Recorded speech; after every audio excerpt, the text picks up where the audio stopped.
ఆదివాసీలందరికీ పట్టాలొచ్చేంత వరకు వారి పోరాటికి తన మద్దతు ఉంటుందని బీజేపీ రాష్ట్ర నాయకులు యువనేత కంది శ్రీనివాసరెడ్డి అన్నారు.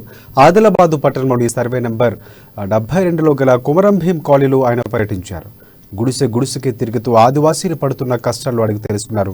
వెంటనే ప్రభుత్వం గుడిసెలు వేసుకున్న అందరికీ పట్టాలు ఇవ్వాలని డిమాండ్ చేశారాయన.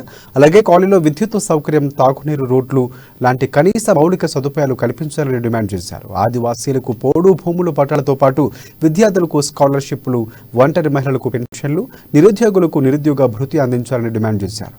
అటు తమ దీక్షలకు సంఘీభావం తెలిపిన కంది శ్రీనివాసరెడ్డికి ఆదివాసీ నేత గిరిజన రాష్ట్ర అధికార ప్రతినిధి కొడప సూర్యారావు ప్రత్యేక ధన్యవాదాలు తెలిపారు.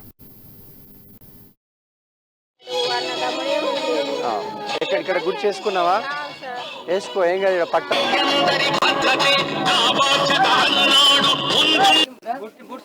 నమస్తే, రామ్ రామ్.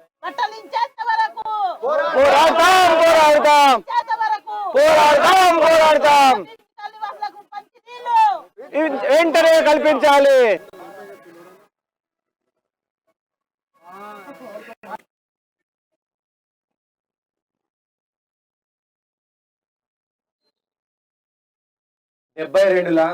అనేక నిరుపేద గరీబోళ్ళైనటువంటి ఆదివాసీలు వాళ్ళు ఇక్కడ నివాసం ఉంటున్నారు.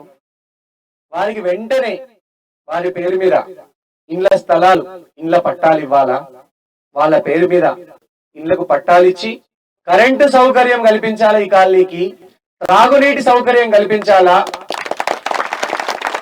సిసి రోడ్లు వేసి డ్రైనేజ్ నాలాల వ్యవస్థ నిర్మించి ఈ రంగాలలో అభివృద్ధి చేయడానికి తక్షణమే ఈ రాష్ట్ర ప్రభుత్వం, స్థానిక ఎమ్మెల్యే జోగురామన్న గారు, వారి కొడుకు మున్సిపల్ చైర్మన్ జోగు ప్రేమేందర్ గారు కృషి చేయాలా.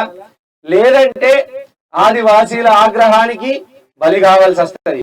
ఆదివాసీల ఆగ్రహానికి, వాళ్ళ ఆగ్రహంలో, ఆవేశంలో మీరు మసి కుమరం భీమ్ గారు, కుమరం సూరు గారు, వెడ్న రాము గారు పోరాడితే ఆనాటి నిజాం సర్కారు ఉక్కు పాదాల కింద అనిసివేటి వాళ్ళని జోడేగాట్ల కాల్చి చంపిందో, ఈసారి ఆదివాసీల జోలికి వస్తే పోలీసు బూట్ల చప్పుడు వినిపించి, పోలీసు లాఠీ దెబ్బల చప్పుడు వినిపించి గాని మమ్మల్ని భయపెట్టాలని చూస్తే ఆదివాసీలు తిరగబడతారు బిడ్డ.